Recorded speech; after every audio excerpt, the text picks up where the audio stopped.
"No one will ever marry a girl like you," my uncle said when I got pregnant at 15. 15 years later, he came to a royal banquet with his wife and froze. I walked in, escorted by security, and the host announced, "Her Majesty has arrived." Emma Williams had always been described as a quiet spark, bright, warm, and unnoticed, unless you were close enough to feel it. At 15, she was top of her class, a member of the school's science club, and the type of girl teachers expected would one day earn a scholarship to an Ivy League college.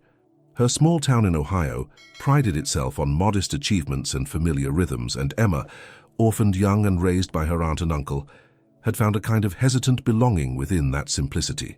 Her parents had died in a car accident when she was just 7 years old, leaving her under the guardianship of her father's brother, Mark, and his wife, Laura. They were a childless couple who lived in a modest home just outside of town, on a stretch of land where the trees bent with age and the mailboxes rusted in place. Their parenting style could best be described as functional. Food was provided, school was enforced, and boundaries were firm. Affection was rare and conditional. Mark was a stern man with a loud voice and quiet judgments. Laura, more reserved, followed his lead in most things. At school, Emma blended into the background, except when it came to her grades. Her notebooks were always neat, her essays thoughtful, her science projects ambitious. Teachers admired her discipline. She didn't have many close friends, but she was well liked for her kindness and her willingness to help others. She seemed, to most, like a girl who had things figured out. But that image, like so many in her life, was a surface Emma had learned to polish. Everything changed on a grey February morning. Emma sat quietly in the nurse's office, staring at a plastic test strip she couldn't seem to stop blinking at. The plus sign was faint, but it was there. She was pregnant. She didn't cry. She didn't speak. She just sat, stunned, until the nurse returned and gently closed the door behind her. Word traveled fast in a town like theirs. Mark didn't shout at first. He stared at her for a long time after she told him, then turned and walked into the garage. Later that evening, he emerged with a sentence as sharp as any slap. "You've ruined your life," he said, "and no one will ever want to marry a girl like you." Emma stood still, her hands clenched by her sides, eyes burning but dry. Laura sat on the couch, face blank, arms crossed. There was no discussion, no warmth, no questions, just a verdict. A 15-year-old girl had made a mistake, and her world would now revolve around that error. The house grew colder after that. Mark stopped looking at her altogether. Laura avoided her. Even at school, whispers began curling through the hallways. Some friends drifted away. Others asked invasive questions. Emma felt herself shrinking, but amid the chaos of that moment, something inside her stiffened. Not in rebellion. She wasn't a fighter by nature. It was something more quiet and enduring. A seed of defiance, not against her mistake, but against the idea that it defined her. The baby inside her, still no bigger than a seed itself, became a silent promise that this story would not end the way Mark said it would. Lily was born on a humid August evening. Emma named her after her mother's favorite flower. The hospital room was small and stark. No visitors came. No congratulations were exchanged. Laura dropped her off with a diaper bag and a thin blanket, then left without a word. Mark never set foot inside, but Emma, even in the exhaustion and fear, looked down at her newborn daughter and felt a clarity she had never known before. She had no money, no plan, and barely a diploma, but she had her name, she had her baby, and she had a future no one else would write. In the days that followed, the tension in the house grew unbearable. Lily's cries at night sparked muttered complaints. Emma tried to stay invisible, creeping through rooms like a ghost, but it didn't matter. She was a reminder of disgrace, of failure, and the home that once tolerated her now felt like a cage. 2 weeks after bringing Lily home, Emma packed a suitcase with one hand and held her daughter with the other. She didn't leave a note. She just walked out, closing the front door with a final, silent goodbye. The night was cool, the stars were faint. Her heart beat with fear and freedom all at once. She didn't know exactly where she was going, but she knew she was done letting other people narrate her story. Columbus was 2 hours away by bus, and Emma had barely enough for the ticket. She borrowed a stroller from a neighbor who didn't ask questions and slipped quietly onto the bus before dawn. As the vehicle pulled away from the only town she had ever known, Emma clutched Lily to her chest and stared out the window at the darkened countryside. She didn't cry. Not yet. Not until she knew they were safe. What she did do, what she had always done, was think. She thought about options, about shelters, about support programs she had once overheard at school. She remembered a counselor's pamphlet about young mothers and where to go. She had dismissed it then. She held on to it now. The city unfolded before her like a different world, crowded, loud, indifferent. And yet, in that indifference, Emma found something new, possibility. People didn't know her here. No one whispered in hallways or muttered her name. She was just another tired girl with a baby and a suitcase. But maybe that was enough. Maybe it was a beginning. She arrived at a women's shelter near downtown Columbus, hesitating only a moment before ringing the bell. A middle-aged woman with kind eyes and tired shoulders opened the door. She didn't ask many questions. She offered Emma a place to sit, a warm meal, and a crib for Lily. Emma lay awake that night on a narrow cot, listening to her daughter's soft breathing. Her body ached, her mind buzzed. But for the first time in months, she didn't feel alone. This wasn't the life she had imagined, but it was hers, and she was determined to build something from it. One day at a time, one diaper at a time, one dream, however distant, at a time. She was still the girl from Ohio, but maybe, just maybe, she would become something more. Emma remembered the moment with perfect clarity, not because of what was said, but because of how it made her feel. The living room was dimly lit, the television flickering in the background, while an awkward silence filled the space between them. Mark sat in his recliner, one leg crossed over the other, staring at her as if she were an unfamiliar painting he couldn't quite decide whether to mock or ignore. Laura sat across the room, folding laundry with mechanical precision, avoiding eye contact altogether. Emma, standing near the staircase with Lily asleep in her arms, had just returned from a follow-up doctor's appointment. She had shared a small, hopeful update about Lily gaining weight and hitting her first developmental milestone. It was a simple, quiet triumph, something she thought might soften the air. Instead, Mark leaned forward, elbows on his knees, and let the words fall like stones. "No one will ever marry a girl like you." It was spoken without anger, almost matter-of-factly, as if he were pointing out a simple truth, like the weather or the score of a game. The room went still. Emma froze, the air thick in her lungs, her ears ringing with disbelief. Laura didn't look up. She continued folding a pair of towels, stacking them neatly beside her. No one corrected him. No one defended her. The sentence hung there, suspended in the stillness of that house, echoing louder than any shout ever could. Emma didn't speak. She didn't ask for clarification or fight back. She just walked upstairs and closed the door behind her. That night, she sat on the edge of the bed beside Lily's crib, watching her daughter sleep. Her cheeks burned, but she didn't cry. Instead, she repeated the words in her mind over and over until they lost their edge, until they became something to hold rather than something to flee from. She didn't understand everything that sentence carried at the time, but something in her knew it wasn't just about marriage. It was about worth. It was a declaration that her value had expired, that the life she could have had was now out of reach. That sentence reduced her entire identity to one decision and one outcome. And it wasn't just Mark who believed it. People at school, neighbors who barely made eye contact anymore, even the occasional stranger who saw her pushing a stroller at 15, all of them seemed to carry the same assumption. But Emma also understood something else, something small and stubborn growing in the pit of her stomach. She didn't want to prove him wrong for revenge. She wanted to prove herself right. She had dreams that didn't vanish the moment a test strip turned positive. She had the capacity to learn, to lead, to contribute. She hadn't lost everything. She had simply lost their approval. And maybe, just maybe, that wasn't a tragedy. The following weeks were quiet, but the air in the house felt different. Mark barely spoke to her unless it was a command or a criticism. Laura cooked meals and left them out without acknowledgement. Emma felt like a tenant, not a family member. Lily, however, continued to grow. She smiled more, cooed when Emma sang, and grabbed at her mother's hair with tiny, uncoordinated fists. Each small moment with her daughter was a spark of light in an otherwise dim routine. Then came the letter from school. Emma had missed too many days and was no longer eligible to complete the semester, unless she returned immediately. She had already fallen behind, juggling Lily's needs with the demands of being a full-time student. Mark read the letter without speaking, handed it back and said flatly, "Should have thought of that before." No offer to help, no suggestion of alternatives, just a closing door.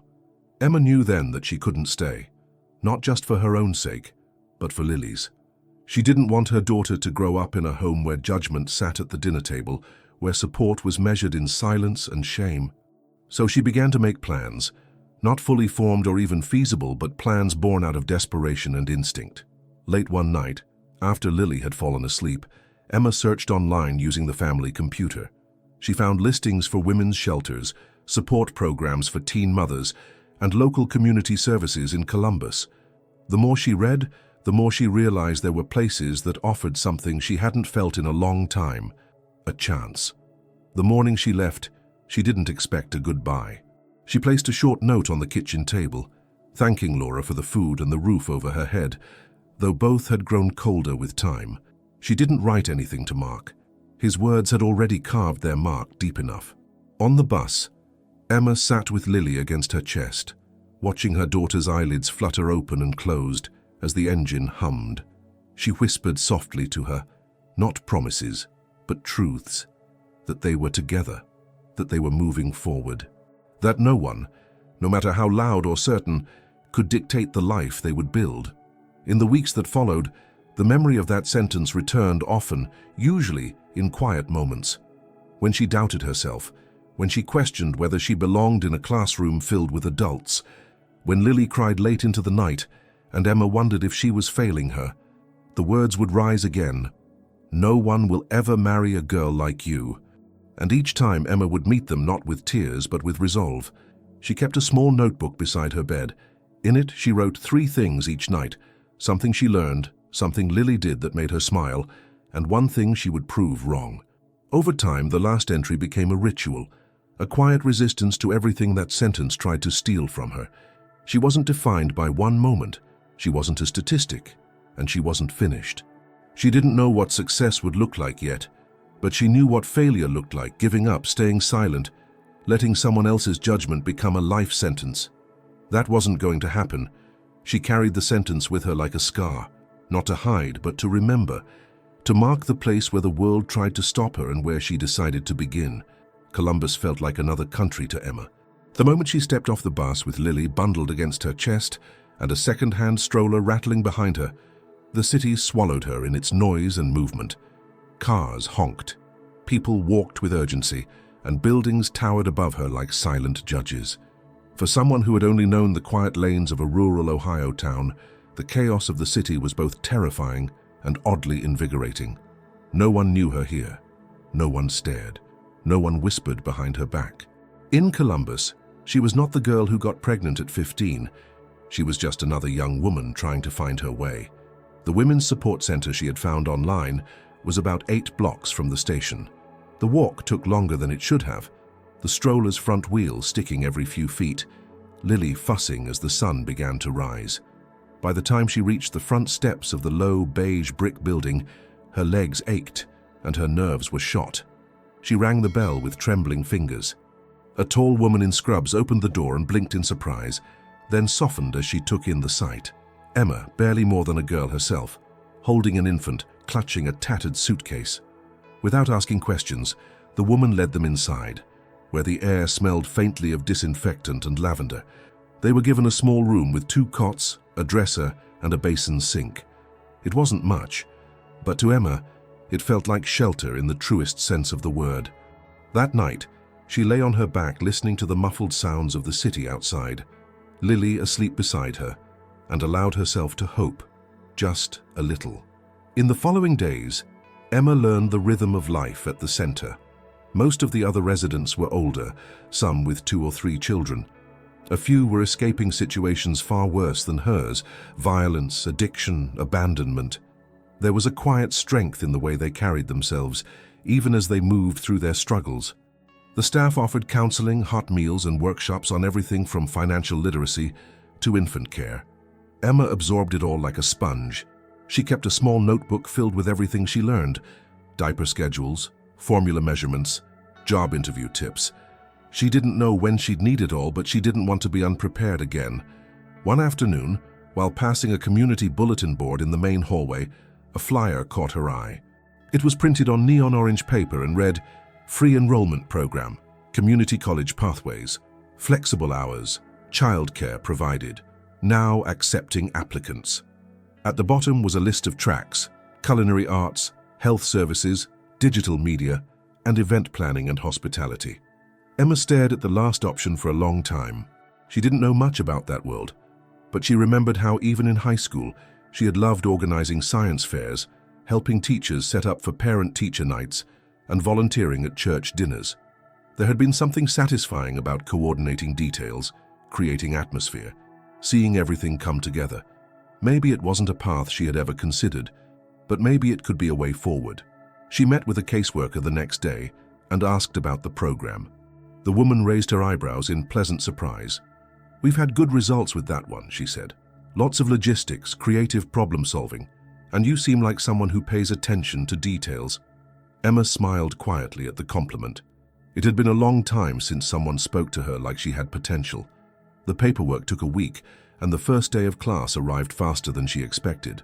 She was assigned a locker, given a used laptop, and introduced to a student advisor who helped her map out her coursework. The college's childcare program meant Lily would be safe during Emma's classes. It was the first time she would be apart from her daughter for more than a few minutes. When she dropped Lily off that morning, Emma kissed her forehead, whispered a promise to return, and walked to her classroom with shaking hands. The classroom itself was modest, filled with plastic chairs and whiteboards scribbled with colored markers. Her professor, a brisk woman in her 50s named Ms. Carla Benson, greeted the class with an energy that felt too large for the space. She introduced the course as the art of making impossible things look effortless, and Emma immediately liked her. Balancing school and motherhood was exhausting. Emma often fell asleep with her textbooks open across her lap. She set alarms at midnight to feed Lily, then again at 6 o'clock in the morning to prepare for classes. Meals were rushed, laundry was endless, and there was always a part of her that questioned whether she was doing the right thing. But she kept showing up. She showed up when her arms ached from carrying Lily across campus. She showed up when she got her first quiz score back, a B-, and felt a surge of pride. She showed up when she wanted to quit, because quitting meant going back. And there was no going back. Ms. Benson noticed her work ethic early on. She would linger after class to give Emma feedback, recommend extra resources, and eventually invited her to help coordinate a small charity luncheon the college hosted each spring. It wasn't a formal internship, just something to help Emma gain hands-on experience. But to Emma, it felt like the first door that hadn't slammed shut in her face. The event was simple: folded programs, rented linens, a buffet table of donated food. But Emma poured herself into every detail. She stayed late to help set up, called vendors with questions, and even solved a minor crisis when the guest speaker cancelled an hour before the luncheon began. She had suggested moving up the student award ceremony instead, filling the gap seamlessly. The event went smoothly, and Ms. Benson quietly mentioned afterward that Emma had a gift for grace under pressure. Emma didn't say anything then, but those words meant more than she could explain. For so long she had been the girl who made a mistake. Now, she was someone with a gift. That night, she walked home from campus, Lily asleep in her stroller, her backpack heavy with textbooks. The sun was setting behind the buildings, casting golden light across the sidewalks. Emma paused for a moment and looked up at the sky, feeling the weight of the day press against her. And yet, for the first time in a long time, she didn't feel crushed by it. She was still poor, still young, still uncertain about the future. But she wasn't broken. She was a mother, a student, a young woman in a city of strangers who was starting to believe that maybe, just maybe, she belonged here after all. Spring in Columbus brought a slow warmth that seemed to wake the city from its long grey hibernation. Trees bloomed cautiously along the sidewalks, and college students gathered in patches of sunlight between classes. For Emma, it marked her second semester in the community college's event planning program. The rhythm of her life had become almost methodical: classwork in the mornings, a part-time diner shift in the afternoons, and motherhood filling every space in between. It wasn't balance. It was survival. But she was managing. Lily, now a curious toddler, had begun to mimic Emma's expressions, scrunching her nose when she concentrated and giggling at the smallest surprises. Her laughter became a kind of fuel for Emma, an audible reminder that something good had come out of a chapter most had labeled tragic. At night, after finishing homework and cleaning the small shared room at the shelter, Emma would lie awake beside her daughter and sketch out ideas in her notebook. Event themes, checklist systems, cost-saving tips for decor. It seemed silly sometimes, writing dreams into the margins of a life still so dependent on public aid, but it gave her direction. Then came the real turning point, an opportunity she hadn't expected. Mrs. Carla Benson, who continued to mentor Emma closely, had recommended her for a paid internship with the Mid-Ohio Community Foundation, a non-profit organization that hosted several high-profile charity galas and networking events each year. It wasn't glamorous. Most of her duties would involve inventorying centerpieces and sorting vendor contracts, but it came with a stipend and, more importantly, a foot in a door Emma never believed would open. The foundation office occupied the second floor of an old brick building downtown, above a quiet bookstore. The first time Emma climbed the narrow staircase to her new role, she felt like an imposter in her only professional blouse, carrying a thrifted handbag and praying Lily's sitter wouldn't cancel at the last minute again. The receptionist greeted her with a kind smile, handed her a temporary badge, and showed her to a desk near the supply room. Her supervisor, a fast-talking woman named Jocelyn, gave her a quick tour and immediately set her to work sorting the linen closet. By lunchtime, Emma had already reorganized the labeling system and identified 2 sets of table runners that were double-ordered. It wasn't hard. It was just that no one had paid attention before. And attention, Emma had learned, was something she had in abundance. By the end of her first week, she was staying late to help with spreadsheets, drafting schedules, and reviewing vendor portfolios. She never complained, never slowed down. Word began to spread around the office that the intern was unusually competent. During one staff meeting, as they discussed the logistics of an upcoming spring benefit, Jocelyn casually asked, "Emma, you used to work at a diner, right? Can you help us rework the serving flow for the silent auction cocktail hour? It's been chaos the past few years." Emma nodded, then stayed up late that night creating a revised plan, complete with staffing charts and station maps. The plan was implemented with minor adjustments, and the following week's event ran more smoothly than anyone expected. No one clapped, no one gave a speech. But Jocelyn placed a handwritten note on her desk the next morning. "You've got a serious knack for this. Keep going." That note became one of the few items Emma allowed herself to keep in her folder of someday things, clippings, feedback, and plans for what she hoped to build in the future. At the same time, life outside the office continued to test her. Money remained tight. The Women's Center, though safe, was temporary housing, and her spot there was contingent on continued progress towards self-sufficiency. One of Lily's sitters quit unexpectedly, forcing Emma to miss a full day of classes. Another day, the stroller wheel snapped in the rain, and she carried Lily for 10 blocks without complaint. Still, for every obstacle, there was an echo of something stronger pushing back.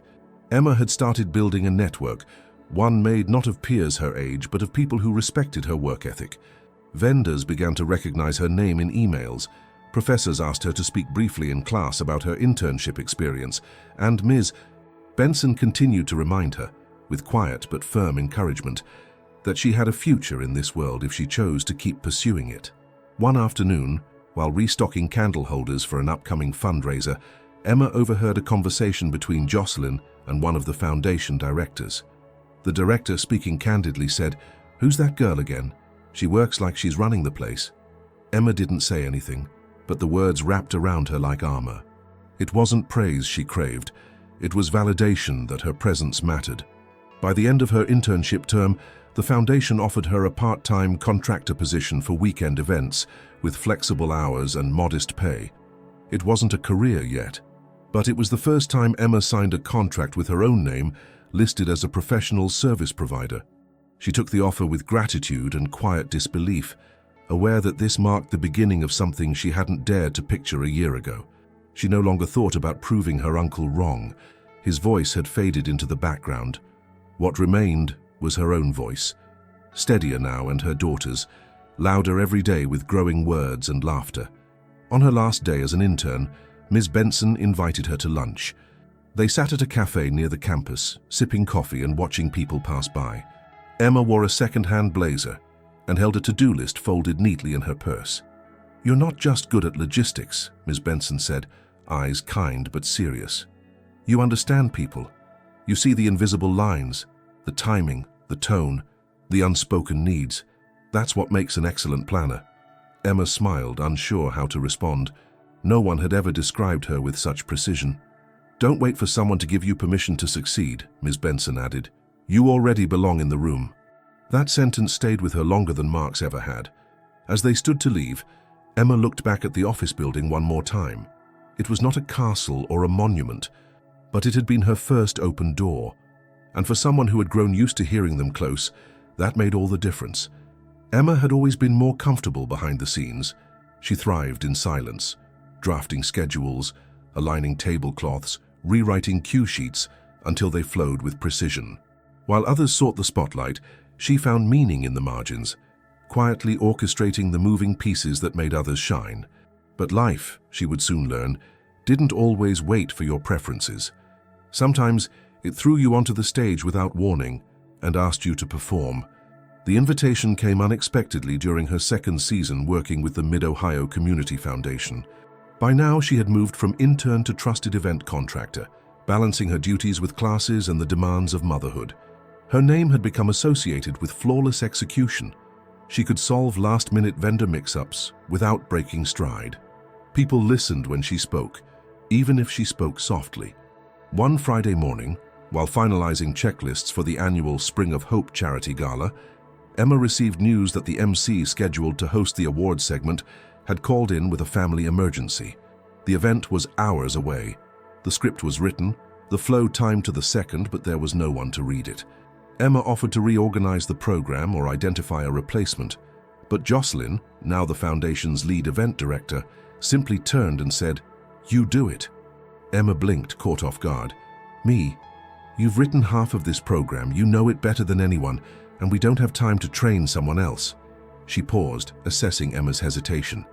"You don't have to perform, just guide the audience. Be yourself." Emma looked down at the clipboard in her hand. Her notes were clean, her transitions clear. She had helped organize every detail of the night, from the centerpieces to the guest seating. And now, for the first time, she would be on the other side of the microphone. She didn't have a dress for the occasion, just a plain navy shift she had worn to her midterm presentation. She brushed her hair back into a low bun, added a bit of lip balm, and stood in the wings of the auditorium as guests began to take their seats. The room buzzed with conversation, glasses clinking softly beneath dim chandeliers. A live quartet played near the stage, their sound smooth and seamless. Emma watched it all from behind the curtain, her hands trembling only slightly. When the house lights dimmed and the cue light turned green, she stepped forward. The moment she walked onto the stage, something shifted. Not in the audience. They continued to murmur and glance at their programs, but within her. She didn't trip. She didn't freeze. She stood at the podium, adjusted the microphone, and began to speak. Her voice was clear, a little quiet at first, but steady. She welcomed the guests, acknowledged the foundation's supporters, and introduced the first segment of the evening. The script unfolded easily beneath her fingers, the familiarity of her own words lending her confidence. She didn't add flair or drama. She simply told the story of the night as she had written it, and to her surprise, people listened. As the event continued, Emma relaxed into the rhythm. She paused for applause where appropriate, made eye contact with front-row guests, and even adjusted the pace when a presenter arrived late. At one point, the mayor's assistant, a woman known for her sharp observations, leaned toward Jocelyn and asked, "Who is she? She's refreshing." After the final award was handed out and the audience rose for a standing ovation, Emma stepped off stage and exhaled. She hadn't planned to be seen, but being seen hadn't been so frightening after all. Backstage, Jocelyn handed her a glass of water. "You did more than fill in," she said. "You owned it." Emma didn't know how to respond. She felt a strange combination of relief and exhilaration, as if she had discovered a room in her own house she hadn't known existed. Public speaking had never been her goal, but something about that night, standing tall, commanding attention, guiding the evening with quiet authority, left a mark. 2 days later, she received an email from the mayor's office. His assistant wanted to schedule a meeting to discuss potential involvement in city-sponsored events. Emma reread the message 3 times, certain she had misunderstood. But it was real. She was invited not as a student or assistant, but as a professional. At the same time, her professors noticed the shift. In classroom discussions, she spoke up more often. During group projects, she took the lead naturally. She began drafting proposals for campus events that included partnerships with local businesses and non-profits. Her classmates followed her lead, not because she demanded it, but because her vision made sense. Even Lily seemed to mirror the change. At home, she mimicked Emma's gestures during pretend games, pretending to organize big people meetings with her toy animals. "I talk like Mommy," she'd say proudly. One evening, while folding laundry in their tiny apartment, a space Emma had finally moved into with the help of housing grants, she found herself replaying the moment she had stepped onto the stage.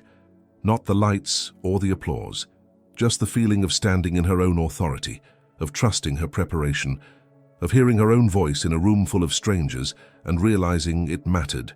It wasn't ambition that drove her, it was clarity. She could see now how far she had come. And more importantly, she could see how far she still wanted to go. She didn't want to just organize events, she wanted to shape them. She didn't want to just work behind the scenes, she wanted to build the stage and decide who got to stand on it. The spark had been lit, and Emma, for the first time in her life, was ready to see where it would lead. Emma had begun to feel the ground under her feet stabilize. Her schedule, though full, had a rhythm she could rely on. Early mornings preparing Lily for school, afternoons split between client meetings and campus work, and evenings spent responding to emails or organizing event timelines. The small apartment she now called home was nothing glamorous, but it had its own front door and enough space for a second-hand bookshelf filled with binders, contracts, and inspiration boards. Her life had become structured, purposeful. She had goals, bookings, and a steadily growing client list. It was, for the first time, more than survival. It was momentum. The company she had registered under the name Crown and Grace Events began receiving referrals from non-profit organizations and university departments. Most clients were seeking affordable planning with a personal touch, and Emma offered both. Her strength was not just in organization, but in empathy. She knew how to read people, how to anticipate their needs before they expressed them. That instinct served her well in the world of event planning, where details made or broke reputations. But success, as Emma soon discovered, didn't shield her from everything. It started with a client consultation that felt off from the beginning. The couple, older and well-dressed, had contacted her through a university reference. Their daughter was getting married in the fall, and they were looking for someone to coordinate a cultural ceremony with a tight guest list and an even tighter schedule. Emma, as always, came prepared with references, mood boards, cost-saving strategies, and a sample schedule. The initial meeting went smoothly. The bride smiled and took notes. The mother asked a few sharp but reasonable questions. The father remained silent until the very end. And then, after Emma stepped out to gather her tablet from the car, they told the coordinator at the venue, someone Emma had worked with many times before, that they would no longer be proceeding. The official explanation was a better fit elsewhere, but the venue coordinator pulled Emma aside later that evening and hesitated before saying, "They asked if you were really the right kind of professional. Something about your background made them uncomfortable." Emma didn't ask for clarification. She didn't need to. She had always known her past could shadow her. She had been careful, never mentioning her age when Lily was born unless directly asked, never leading with personal stories during consultations, always presenting herself with polish and professionalism. But sometimes it didn't matter how competent or poised she was. Sometimes all people needed was a single whisper from her past to decide she was less than. The rejection hit harder than she expected. It wasn't about the contract or the money. It was about the implication that she didn't belong in the space she had worked so hard to enter.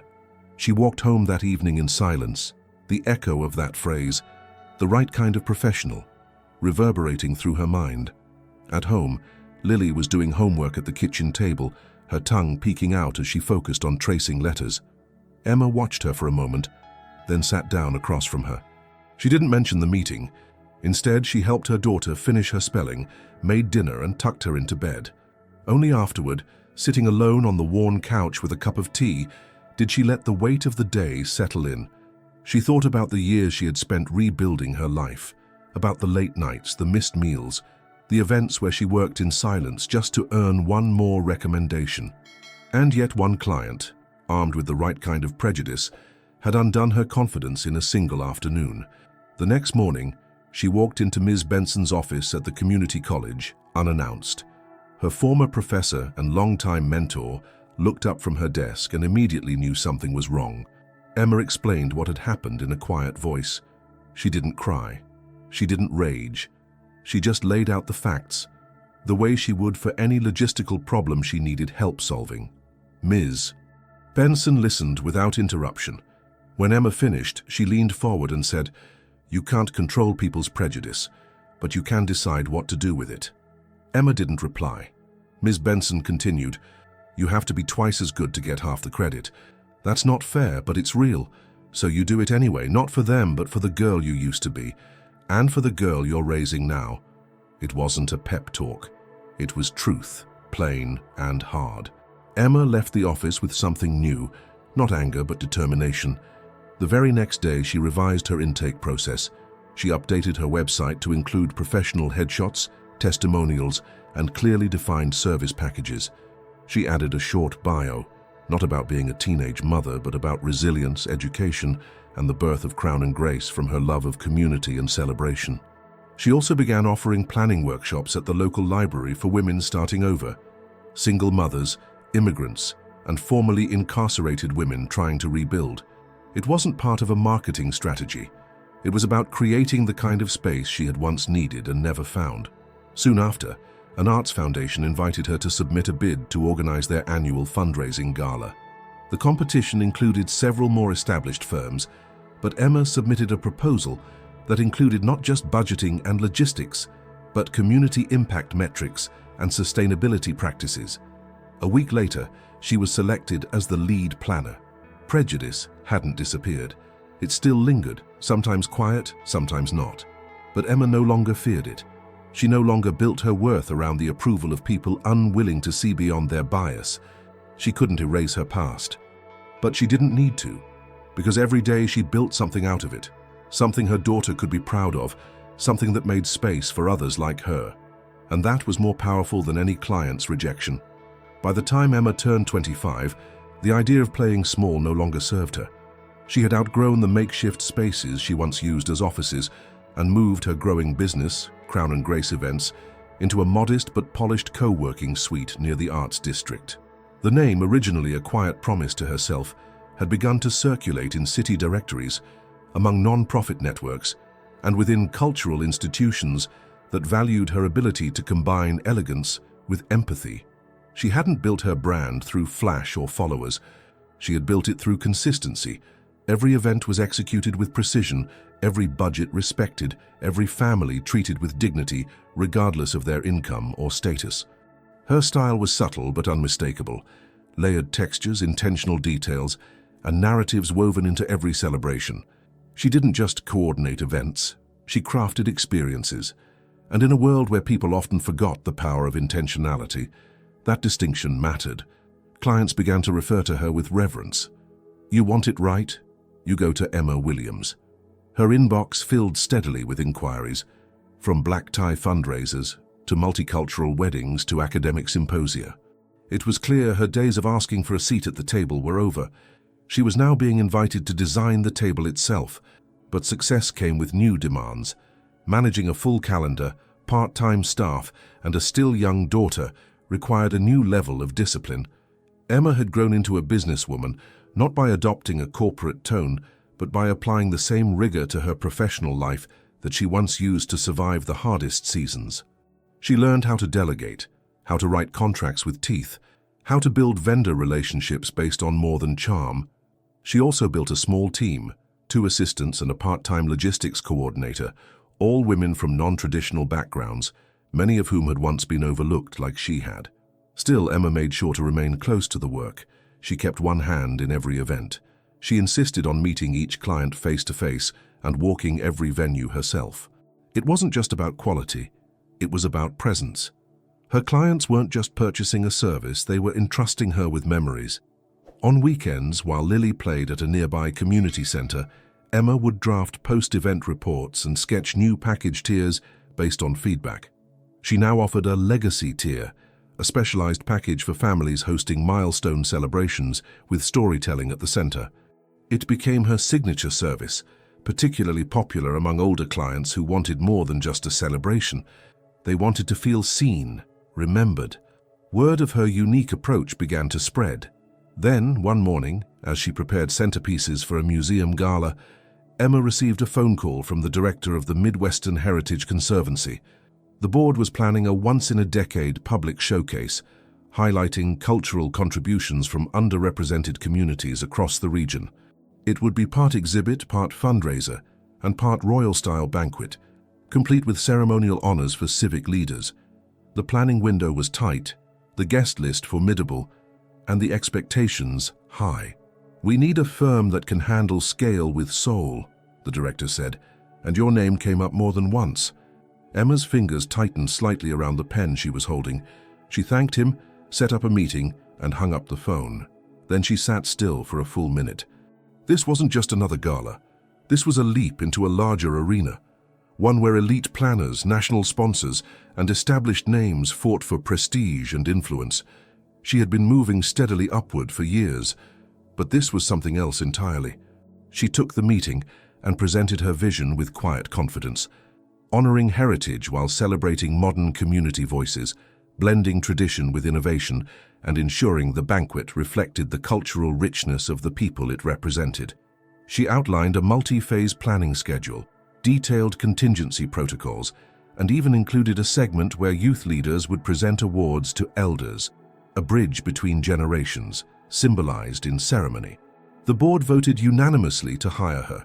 In the weeks that followed, Emma plunged into the largest project of her career.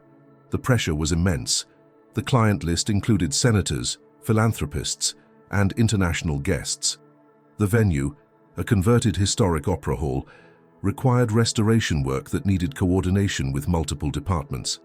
Every decision mattered, from seating charts to the floral installations representing different diasporas. Emma met daily with venue managers, cultural advisors, and security coordinators. She walked the site weekly, checking lighting angles and acoustic bounce. She worked late into the night, often falling asleep with color palettes and floor plans spread across her living room. Lily, now 10, started to notice. "Is this the biggest thing you've ever done, Mommy?" she asked one night. Emma paused, brushing her daughter's hair back from her forehead. "It's not just big," she said, "it's important. And we're going to make it unforgettable." Still, not everyone welcomed her with open arms. A few long-time planners who had hoped for the contract themselves made their opinions known in private circles. There were murmurs. She was too young, too niche, too sentimental in her approach. But Emma had learned long ago that credibility wasn't given. It was demonstrated. She didn't respond to critics. She delivered. When the first press release was issued listing her company as the lead coordinator, it marked a new chapter. One publication described her as the architect of elegance with a conscience, while another focused on her journey from teen mother to industry leader. Emma kept the articles but didn't let them distract her. She had work to do. Her team expanded temporarily for the banquet project. Volunteers, many of them former clients and mentees, stepped in to assist with community outreach. Local businesses partnered to sponsor pieces of the decor. For the first time, Emma saw what she had built not just as a business, but as a network of people who believed in her and in each other. She was no longer the girl trying to escape a sentence spoken in anger. She was a woman shaping narratives through design, telling stories through ambience, and lifting others with every successful event. And though she knew challenges would continue to arise, Emma was no longer afraid of stepping into the arena. She had prepared for it her whole life. The morning of the Johansson-Lewis wedding was warm and cloudless, promising a perfect spring day. It was the kind of event Emma had become known for, intimate, high stakes, and meticulously crafted. The bride, the daughter of a prominent academic couple, had chosen an ivy-covered historic mansion on the outskirts of Columbus for her venue. The family had spared no expense. Custom floral walls, hand-lettered menus, a jazz quartet, and guest favors curated from artisan vendors. Emma and her team had spent 6 months planning every detail. By 6 o'clock in the morning, she was already on site.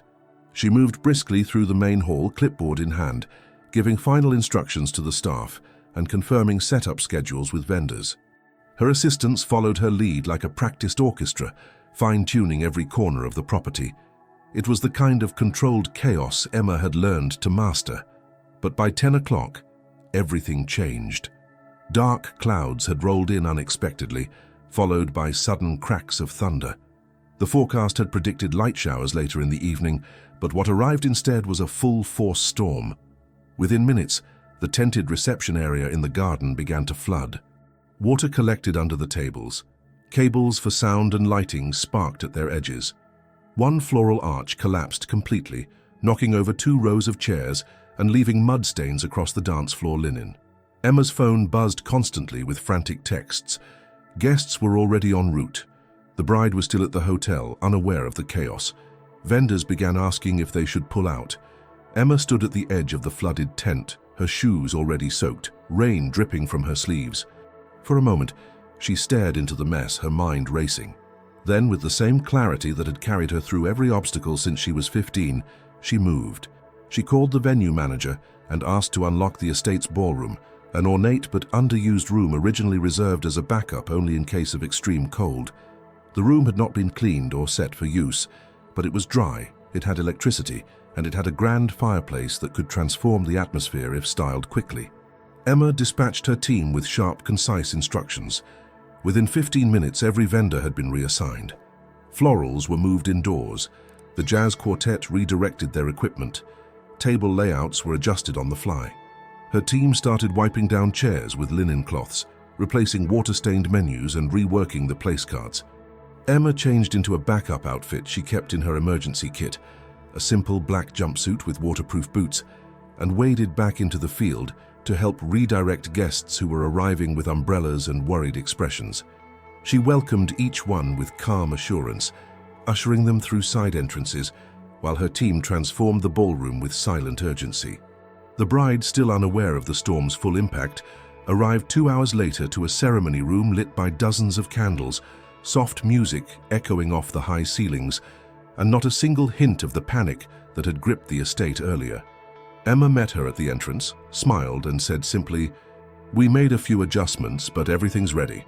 The bride blinked, took a breath, and nodded. The ceremony proceeded without delay. By the time the cake was served, and the couple danced their first waltz under the soft gold lighting of the reimagined ballroom, guests were praising the charming pivot as if it had been part of the plan all along. The bride's mother hugged Emma tightly near the end of the night, whispering, "I don't know what you did or how, but thank you. This could have been a disaster." Emma smiled and said nothing. Her legs were aching, her hands stained from floral dye and rain, and her voice nearly gone. But the event had not only survived, it had become unforgettable. 2 days later, the mother of the groom, a stern and meticulous woman who had expressed quiet skepticism throughout the planning process, sent Emma a handwritten thank you card. Inside was a note and a business card with a foundation logo embossed in silver. The woman sat on the board of the Civic Arts Alliance, one of the largest cultural institutions in the region. The note read, "Your composure under pressure was remarkable. I'd like to speak with you about our upcoming banquet. You're exactly what we need." Emma stared at the card, feeling both exhausted and validated. The flood hadn't just tested her, it had nearly broken her. But in the end, it revealed a deeper truth. Success wasn't built in the moments when everything went right. It was forged in the mess, in the chaos, in the moments where the plan fell apart and something better had to rise from the debris. In the following weeks, the story of the wedding spread among vendors and clients alike. "She saved the whole thing," one photographer told a colleague. "She didn't blink, just rebuilt the day from scratch." Emma didn't seek out praise, but she did take time to reflect. She gathered her team for a debrief, reviewing what went wrong, what they salvaged, and how they could improve emergency protocols. She updated her planning kits. She revised her contracts. She taught a workshop titled When the Tent Collapses, Contingency Planning in Live Events, which became one of the most attended sessions in the local small business development series. But most of all, she felt something inside her shift. The girl who had once run from shame, who had built quietly in the corners of other people's expectations, had stepped into the storm and stood her ground. She wasn't just a planner now. She was a leader, a strategist, a woman others turned to not because of charm, but because of capability. And though she was soaked to the bone that day, Emma would remember it not as the event that nearly ended her, but as the one that solidified who she had become. Emma was reviewing invoices late one Thursday evening when her phone rang. She almost ignored it. Calls after business hours usually meant last-minute vendor questions or cancellations. But this number was unfamiliar, and something about it compelled her to answer. Her voice was tired but professional. Emma Williams speaking. The woman on the other end introduced herself as Olivia Drayton, Communications Director for the Midwestern Cultural Council.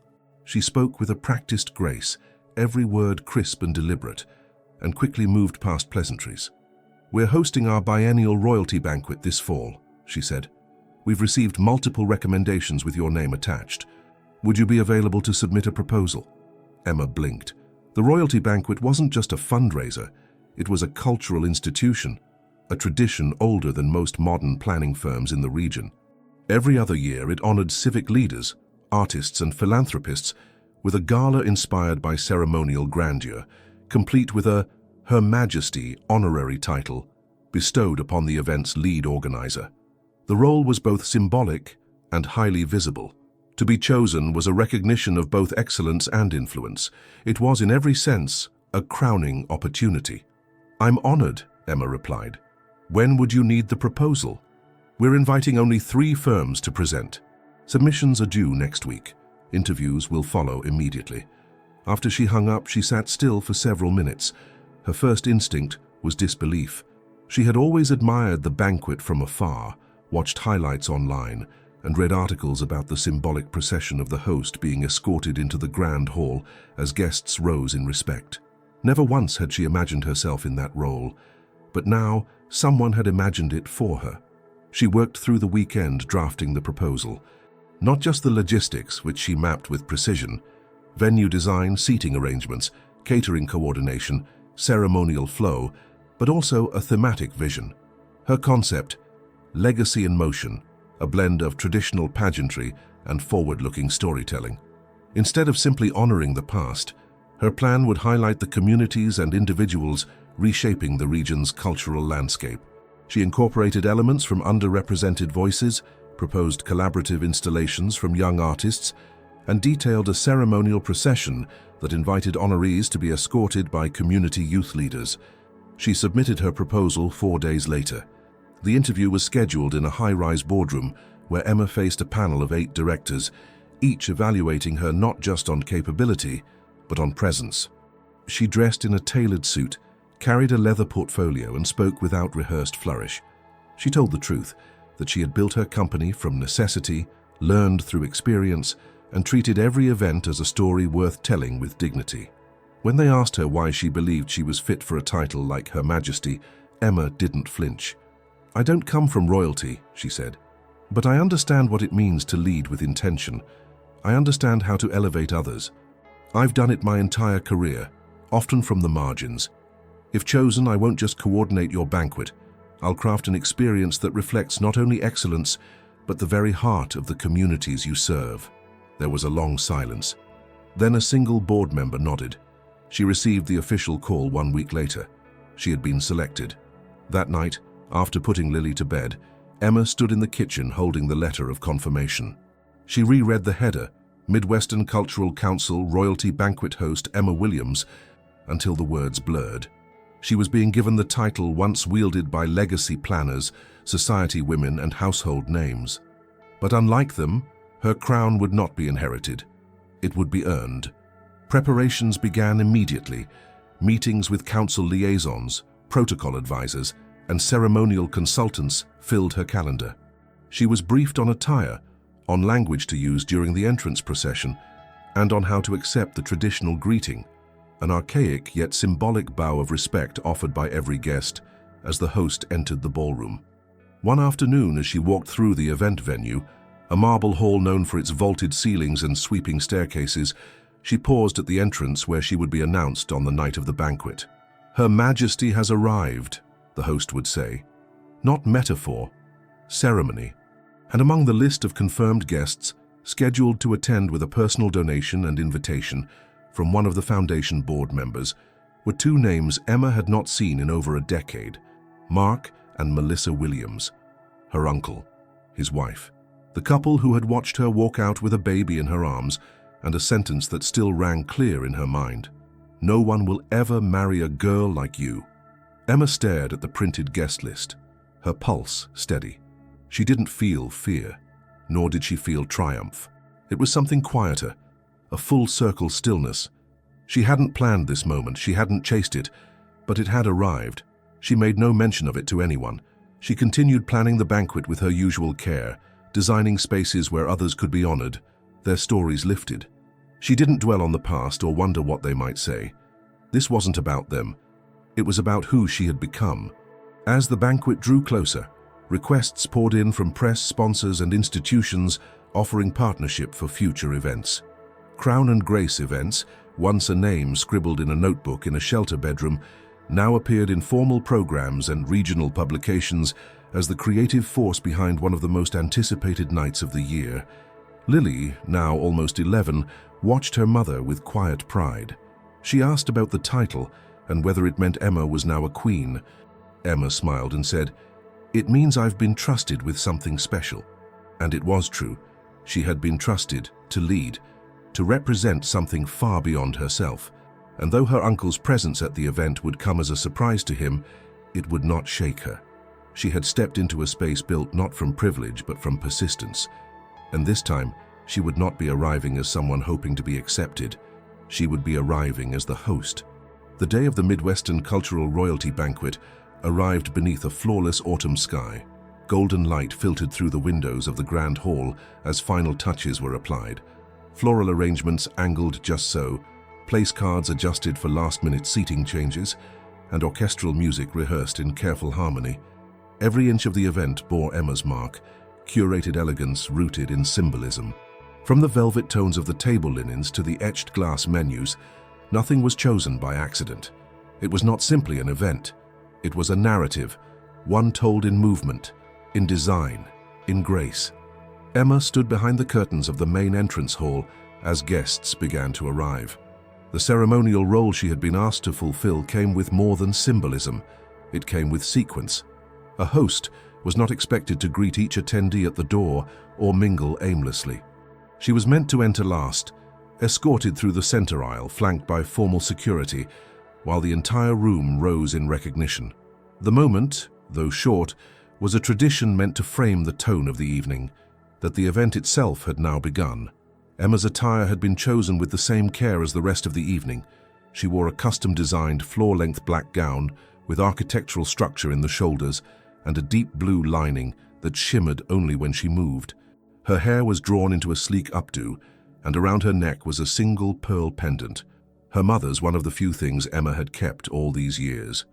Her team stood behind her, calm and steady, while the announcer took position at the far end of the ballroom. In the main room, chatter filled the space. Attendees had been arriving for over an hour, city leaders, artists, donors, and honored guests now seated at elegantly set tables. Among them, near the third row from the front, sat Mark and Melissa Williams. They had arrived early, greeted a few acquaintances, and were now quietly observing the grandeur around them. Melissa leaned in to whisper something, her tone curious. Mark sipped from his glass, eyes scanning the hall with the vague disinterest of someone used to feeling superior. Neither of them knew who the host was. The announcer raised a hand, signaling for silence. The lights softened. Conversations faded. Silverware was quietly set down, napkins placed onto laps. All eyes turned to the grand double doors at the back of the hall. A pause, a beat of stillness. Then, the voice rang out, formal, resonant, practiced. "Ladies and gentlemen, honored guests, please rise for the arrival of tonight's host. Her Majesty has arrived." The words echoed across the marble room, both ceremonial and electric. The guests stood, some smiling with anticipation, others curious. The doors opened slowly. Emma entered. The spotlight followed her as she stepped forward, her movements deliberate, her chin lifted, her posture unwavering. She walked between the tables, every stride measured, every step purposeful. Behind her, 2 members of the Foundation's ceremonial staff followed at a respectful distance. A hush fell over the room, not just of respect but of recognition. In the 3rd row, Mark's fork froze mid-air. He stared. At first he wasn't sure what he was seeing. His brows knit together, his hand still gripping the utensil. Beside him, Melissa turned to him, puzzled. "What is it?" she whispered. He didn't answer. Then his eyes widened. It was unmistakable now. The woman walking down the aisle, dressed with royal poise, being saluted by a room full of dignitaries, was Emma. Emma, the girl he once dismissed. Emma, the teenager he once declared would never be chosen by anyone. Emma, now the honored host of the most prestigious event he had likely ever attended. Melissa turned too, her eyes finding Emma, and the confusion on her face slowly gave way to realization. She leaned back in her chair, blinking. Neither of them spoke. Neither of them applauded. Around them, the room buzzed with murmured admiration and respectful awe. Emma didn't glance in their direction. She looked forward, her expression calm and focused, not detached, but elevated.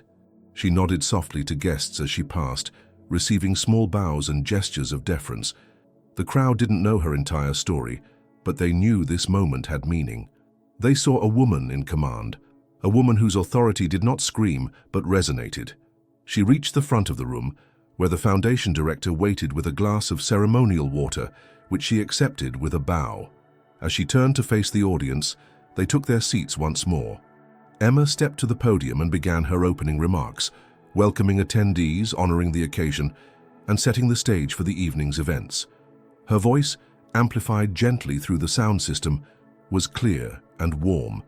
She spoke not from a script, but from experience, about legacy, about elevation through community, about how celebration is not about who you once were, but who you become by standing for others. Applause followed, not thunderous but respectful, deep, real. Emma stepped back from the podium and took her seat near the head table, where dignitaries and artists began leaning in to speak with her, to ask questions, to compliment the event's elegance. She listened, responded, engaged. At no point did she look back. Across the room, Mark sat stiffly. Melissa murmured something again, but he didn't respond. His expression was unreadable now, part confusion, part disbelief, and something else too. Perhaps shame, perhaps regret. Perhaps the cold realization that his words from 15 years ago had not defined her. They had only revealed who he was. Emma, meanwhile, continued moving through the evening with poise.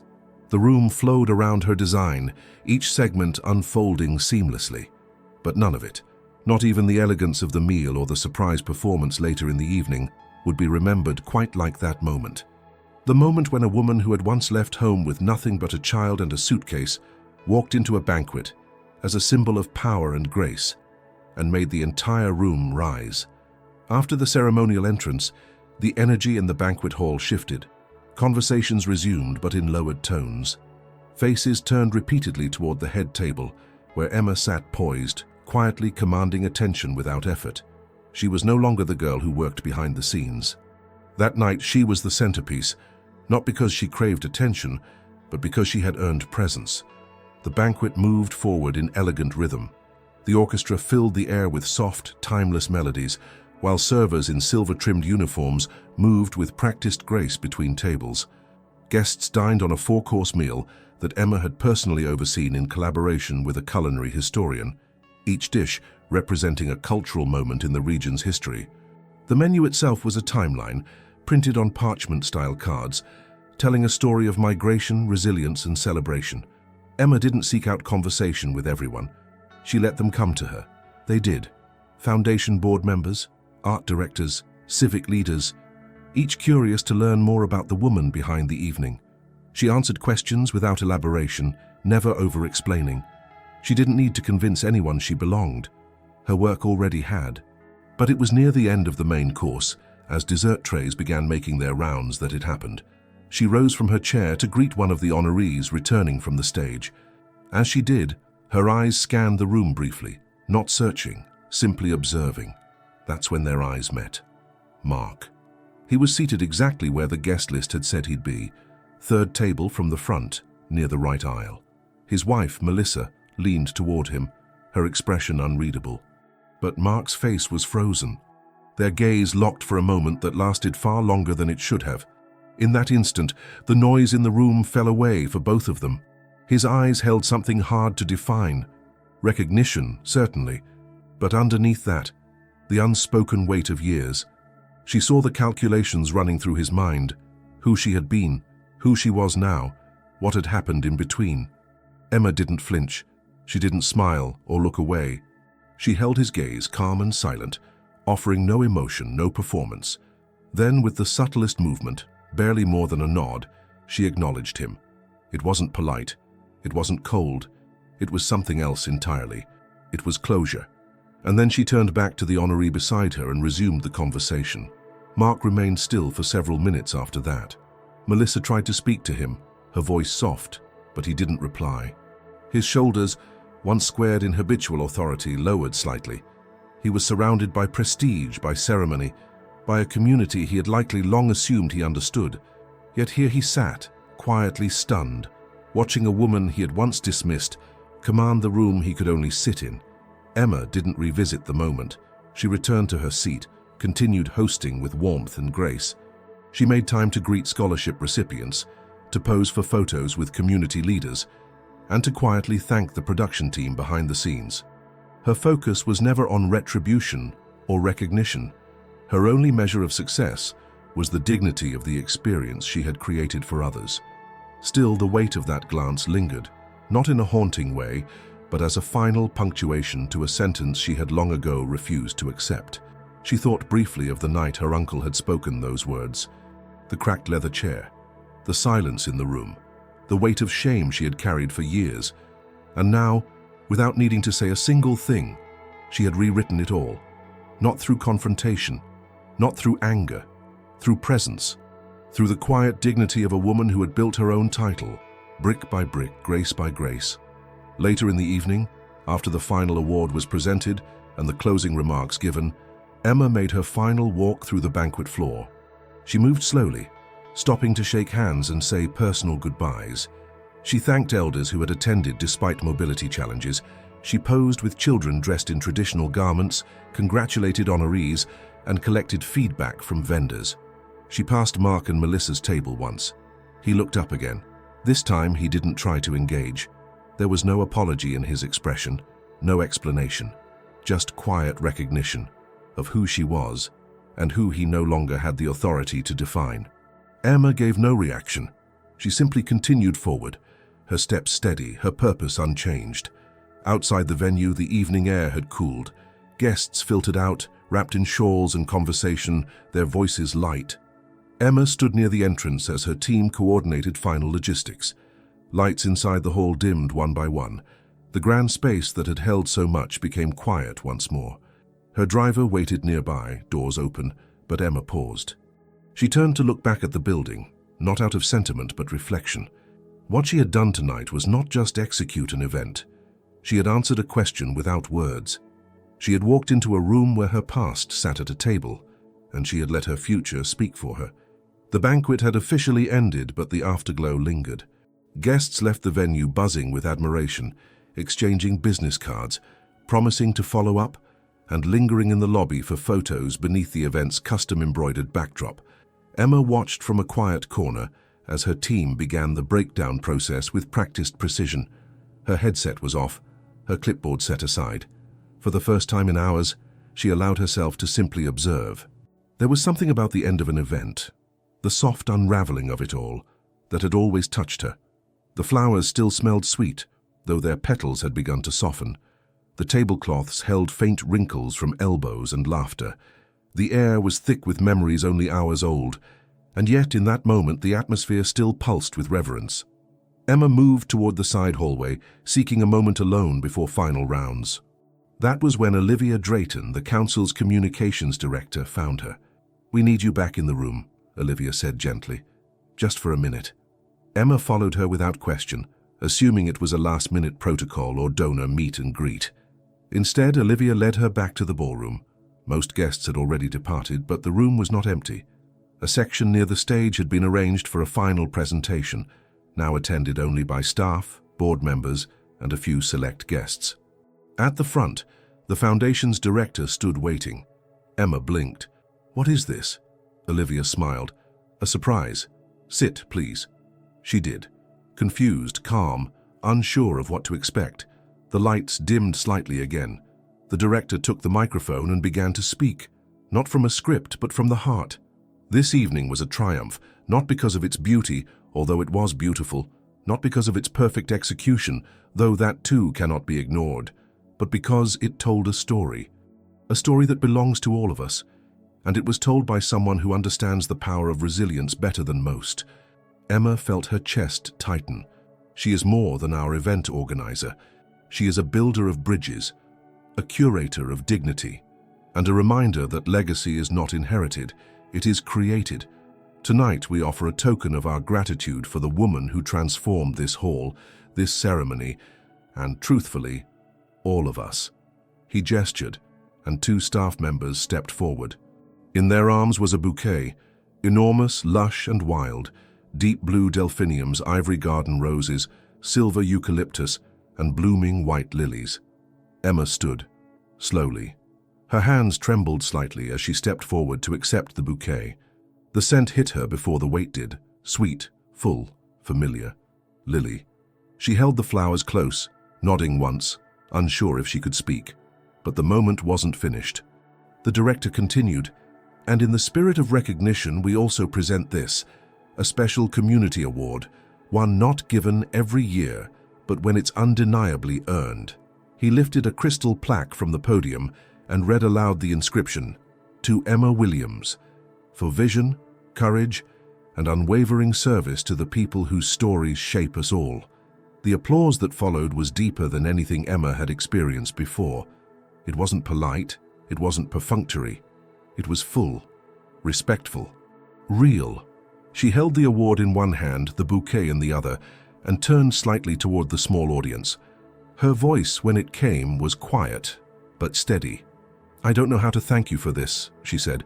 "So I'll start with the truth." The room hushed. I didn't imagine myself here 15 years ago. I was just a girl trying to survive. I had a baby in one arm and fear in the other. But what I didn't know then was that surviving would eventually become building, and building would become believing. She paused. And this, tonight, was never just about proving anything. It was about honoring everyone who ever felt unseen and unheard, everyone who was told they wouldn't be chosen, everyone who stayed anyway. You don't get to moments like this alone. You get here with 1,000 small choices, with people who open doors when others shut them, with grace, with time, and with a daughter who looks at you and reminds you that you're still becoming. A few in the room wiped their eyes. Olivia smiled, nodding slowly. "Thank you for letting me serve. Thank you for trusting my hands and my heart. I promise to keep building." The applause rose again. Emma stepped back from the microphone. A few people reached for her hand as she walked back to her seat, but she barely noticed them. Her thoughts were elsewhere, on the stairs of her old school, on the crib in the shelter room, on the day she left with a suitcase and no plan. On Lily waiting for her at home. She rode home that night in the back seat of her car, the award beside her, the flowers resting across her lap. She looked out the window as the city passed by, the lights glowing in silence. At home, Lily was half asleep on the couch, curled under a throw blanket, a book open across her chest. Emma lifted her gently and carried her to bed, setting the flowers in a vase in the kitchen and placing the award on the mantel. The apartment was quiet, the kind of quiet earned, not inherited. Before bed, she returned to her notebook, the same notebook she had started years ago, in which she once wrote down goals like finish class, get out of the shelter, plan a full wedding. Tonight she wrote only one thing: let them see you, and let them never forget what they saw. Autumn gave way to winter slowly that year, with crisp mornings and grey skies folding themselves around the city like a quiet blanket. For Emma, the weeks following the banquet moved at a different rhythm. Still busy, still layered with meetings and project follow-ups, but touched by something quieter: reflection. The banquet had changed more than her resume. It had shifted the way people spoke to her. Doors she had once knocked on now opened before she reached them. Community leaders requested her input, not just her services. Students from the college she once attended sent her messages asking for mentorship. Publications requested interviews. She declined most of them, not out of pride but clarity. She wanted her work to speak first. And yet, something else had changed too, something less visible. For the first time in her life, Emma no longer felt like she was proving anything. Not to the world, not to the past, not even to herself. She had moved beyond the horizon she once stared toward with desperation. She was now living in the place she once believed unreachable. One evening, sitting at the dining table while Lily worked on a school project beside her, Emma glanced around the room. It was warm with lamplight, the scent of cinnamon tea drifting from the kitchen. The apartment was still modest, rented, not owned, but it was theirs. On the walls were framed photos from the banquet, from community events, from the small vacation they had finally taken over the summer. On a side table sat a new notebook, the old one stored safely in a drawer. She hadn't opened it since the night of the banquet. She didn't need to. That chapter had closed. "Mom," Lily said, pulling Emma from her thoughts. "Do you remember when we lived in that place with the tiny window and the bunk beds?" Emma nodded, smiling. "I do. I didn't like the window," Lily said, "but I liked that you always sang when it rained." Emma reached over and tucked a strand of hair behind her daughter's ear. "You liked that?" "Yeah. It made it feel like the rain couldn't get in." They sat in silence for a moment. Emma's phone buzzed, a new message. She opened it and read, "We'd like to invite you to keynote the Women in Leadership Summit this spring. Your story continues to inspire." She placed the phone down without replying, not because she wasn't honored, but because she wanted to think carefully about how she told her story and which parts still mattered most. Not long after, she did agree to speak. But she wrote her keynote differently. She didn't focus on the hardships or the rise. She focused on what came after, on building systems of support, on designing spaces where others could be seen before they were tested, believed before they were exceptional. At the summit, when she stepped onto the stage, dressed simply without ceremony, she looked out at the crowd of young women and professionals and said, "You already have the pen in your hand. No one else gets to write your ending." That sentence, like so many she had once heard, echoed in the room.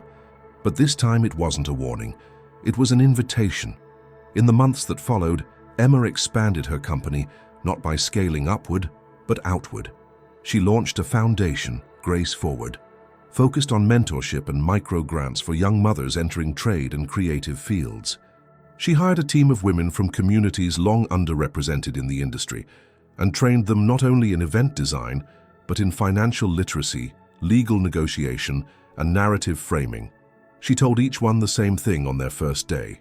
"You're not here because you're lucky. You're here because you're ready." Her legacy was not built on a single banquet or a single triumph. It was built in how she chose to lift others while staying rooted in truth. One day, while waiting in the hallway of Lily's school for a parent-teacher meeting, a woman approached her.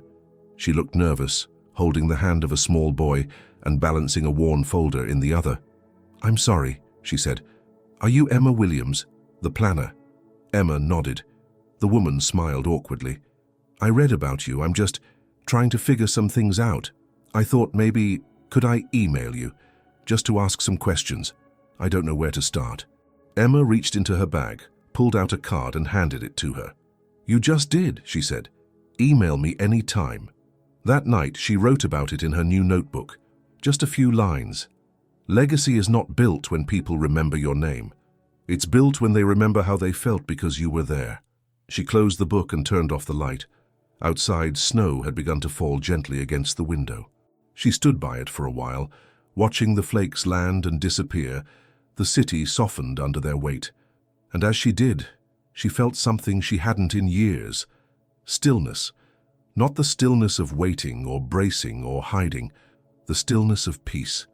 Emma Williams had rewritten her ending, and this time it was entirely her own.